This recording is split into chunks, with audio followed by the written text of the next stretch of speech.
संवैधानिक मान्यता के तीसरे सेशन में यानी कॉन्स्टिट्यूशनल वैलिडिटी के तीसरे सेशन में आपका स्वागत है। व्यवस्थित स्वरोजगारी मंत्रालय बजट का ये अधिवेशन है। इसके ज़रिए ये बताया जा रहा है कि हम सब संविधान से जुड़े, हम सब जुड़े हुए हैं, मगर हम सब वोटर आईडी से जुड़े हुए हैं, यानी कि इलेक्शन कमीशन ऑफ इंडिया के ज़रिए हम लोग जुड़े हुए हैं। लेकिन अब हम लोग काम से भी जुड़ेंगे। इसी चीज़ को हम लोग व्यवस्थित स्वरोजगारी मंत्रालय बजट अधिनियम एक्ट कहते हैं।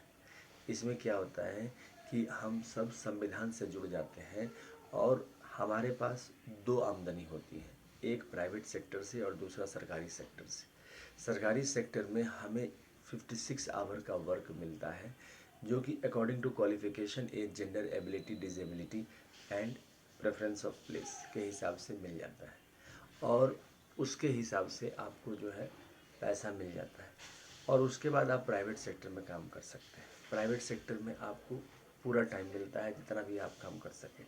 तरक्की करने के लिए आपके पास एजुकेशनल सर्टिफिकेट होता है, जो आपको 1 लाख 1.5 लाख तक लेके चला जाता है और आपका सैलरी बढ़ता है, मगर काम करने का तरीका वही रहता है, 56 आवर। ये नहीं कि आपको 56 आवर से ज़्यादा काम करना पड़ेगा। ये जो टेबल है, ये फ्रेमवर्क की टेबल है, फिस्कल क्रेडिट टेबल की है। ये इसलिए बनाया गया क्योंकि आप देखिए सब चीज़ का टेबल बना हुआ है, लेकिन आपकी आमदनी का टेबल संविधान में नहीं बना हुआ है। क्यों?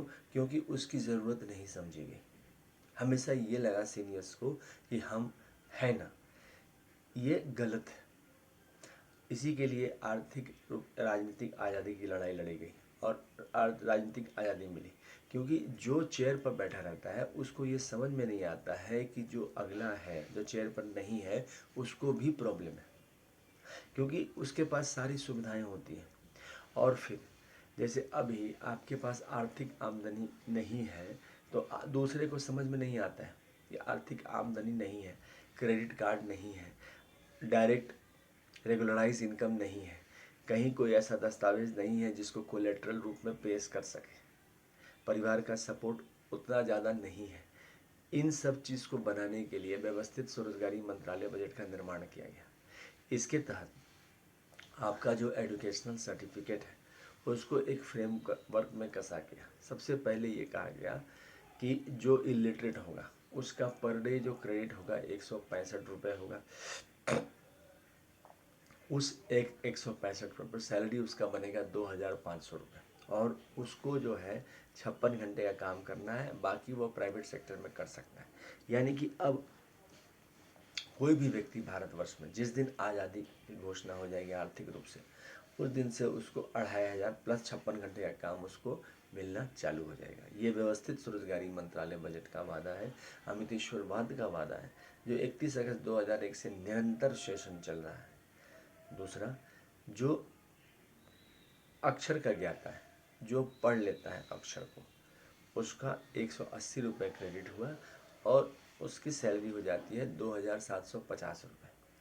तीसरा हो गया फिफ्थ पास, जिसका क्रेडिट हुआ 250 रुपये और सैलरी हुआ 3750 रुपये। चौथा हो गया एट्थ पास। एट्थ पास का मतलब हुआ कि उसका जो क्रेडिट हुआ 300 रुपया पर डे और सैलरी हो गया 4500 रुपया। उसके बाद हो गया टेंथ पास। टेंथ पास का क्रेडिट हो गया 375 रुपया और सैलरी हो गया 5500 रुपया। ट्वेल्थ पास 430 रुपया और सैलरी हो गया 6500 रुपया। ग्रेजुएशन का हो गया 560 रुपया और सैलरी हो गया, ग्रेजुएशन का हो गया 500 रुपया और सैलरी हो गया 7500 रुपया। पोस्ट ग्रेजुएशन का हो गया 560 रुपया पर डे क्रेडिट और सैलरी हो गया 8500 रुपया। उसके बाद है एम फिल का हो गया 620 रुपया और सैलरी हो गया 9500 रुपया। डिलेट का हो गया 680 रुपया पर डे क्रेडिट और सैलरी हो गया 10,500 रुपया। और फिर उसके बाद है पीएचडी का हो गया 750 रुपया पर डे क्रेडिट और सैलरी हो गया 11,500 रुपये। इसके अलावा जो एजुकेशनल सर्टिफिकेट है संवैधानिक मान्यता में, इस पर जो है भारत सरकार का स्टैंप लग जाता है। स्टैंप इसलिए लग जाता है क्योंकि जैसे ही हम जाते हैं सीधा मंत्रालय संपर्क संवैधानिक मान्यता लेने, उस दिन से हम काम करना चाहते हैं, तो काम करना चाहते हैं तो उसके हिसाब से काम प्रोवाइड कर दिया जाता है केंद्र सरकार, राज्य सरकार द्वारा व्यवस्थित स्वरोजगारी मंत्रालय बजट के तहत। इसमें आपका काम का लेवल 56 आवर रहेगा, सिर्फ काम की क्वालिटी बढ़ जाती है और आपको 10 MA डिग्री करने पर 50,000 रुपया, 15 MA डिग्री करने पर 75,000 रुपये। अच्छा, जब आप PhD एक बार कर लेंगे तो उसके बाद BA, MPhil, DLED, PhD जो भी आप कर रहे हैं डिग्री का, उसको मान्यता मिल जाती है उस लेवल पर। तो 10 MA डिग्री पर 50,000 रुपया, 15 MA डिग्री पर 75,000 रुपया, 20 MA डिग्री पर 1,00,000 रुपया, 25 MA डिग्री पर 1,25,000 रुपया और 30 MA डिग्री पर 1,50,000 रुपया। और आपका 56 घंटे का काम चलता रहेगा, आप प्राइवेट सेक्टर में काम कर सकते हैं। तो इस प्रकार से इसमें जो है आपको आगे बढ़ाने का रास्ता मिलता है।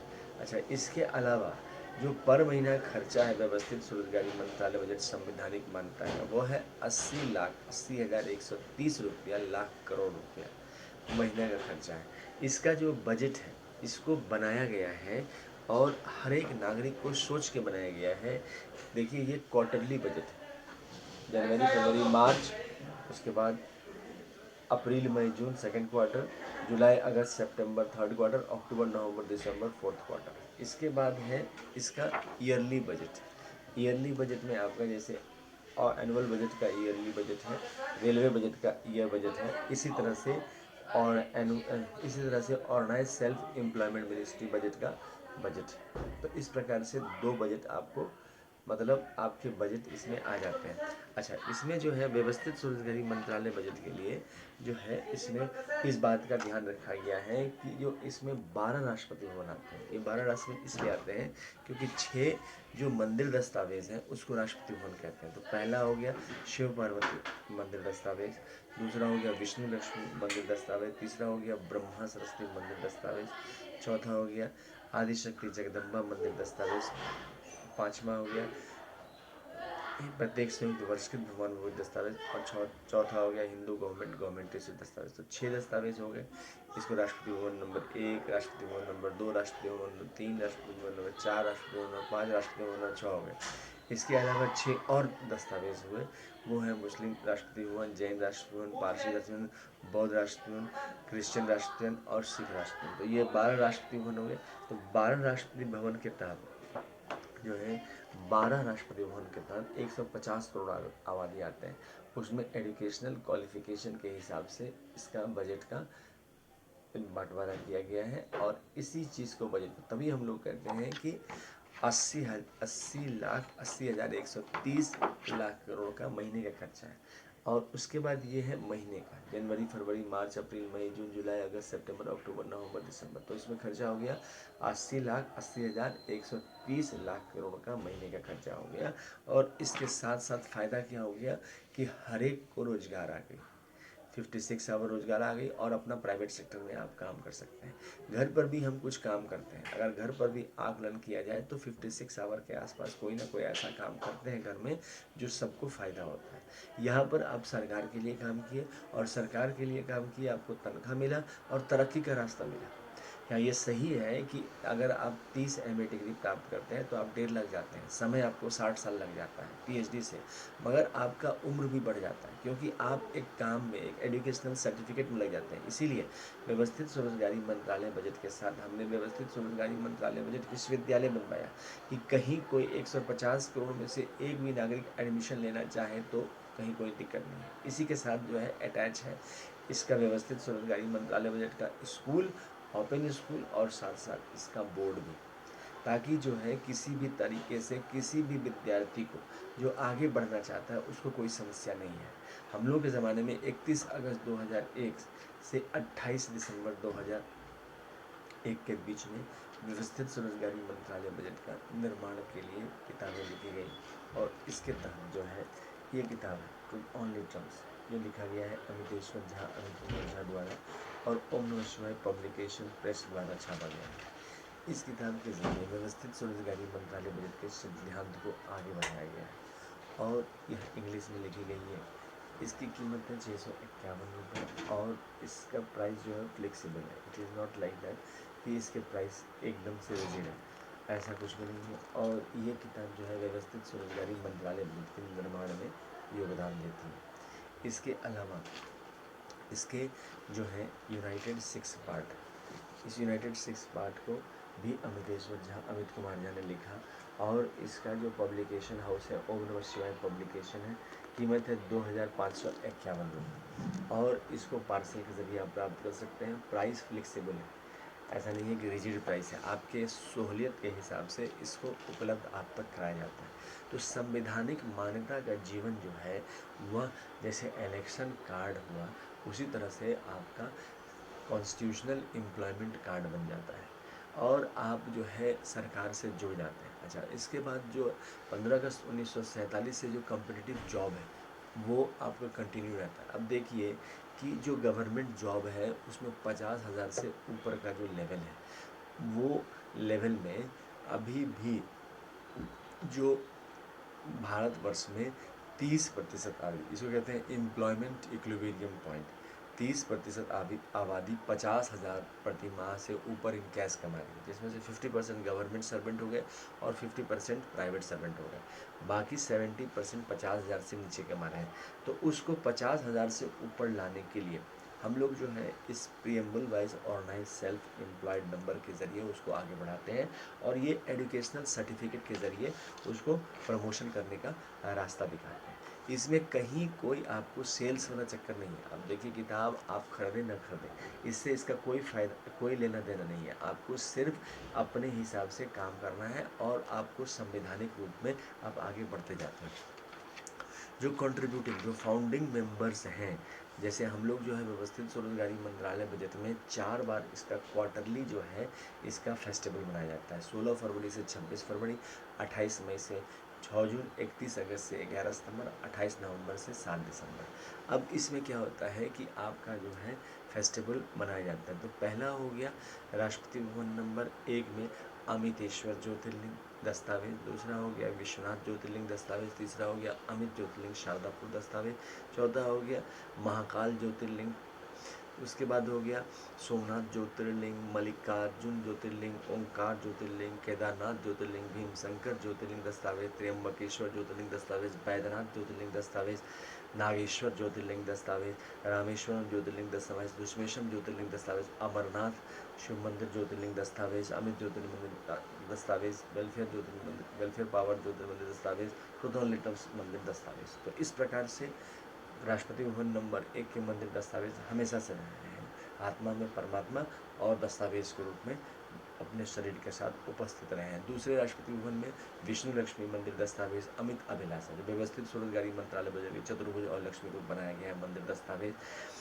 शारदापुर में। फिर राम सीता अयोध्या मंदिर दस्तावेज, फिर कृष्ण राधा मथुरा द्वारका मंदिर दस्तावेज, बद्रीनाथ मंदिर दस्तावेज, जगन्नाथ सुभद्रा बलभद्र मंदिर दस्तावेज पुरी, तिरुपति बालाजी मंदिर दस्तावेज, उसके बाद पद्मनाभ मंदिर दस्तावेज, तिरुवनंतपुरम पिल्लाई मंदिर दस्तावेज। ये सब दस्तावेज के रूप में व्यवस्थित स्वरोजगारी मंत्रालय बजट के निर्माण में रहे हैं, संवैधानिक मान्यता के रहे हैं। इसके बाद है ब्रह्मा सरस्वती मंदिर दस्तावेज, ISBN सर्टिफिकेट मंदिर दस्तावेज, ट्रूथ ओनली टर्म्स का ISBN सर्टिफिकेट है 8190186402X, कॉपीराइट नंबर है 954/03/12, रजिस्ट्रेशन नंबर है 1799/03। मतलब कि दस्तावेज को हम लोग व्यवस्थित स्वरोजगार मंदिर माना। चौथा हो गया आदि शक्ति जगदम्बा मंदिर दस्तावेज, अमितेश्वरी मंदिर दस्तावेज शारदापुर, अमित अभिलाषा मंदिर दस्तावेज, चामुंडा मंदिर दस्तावेज, उसके बाद हो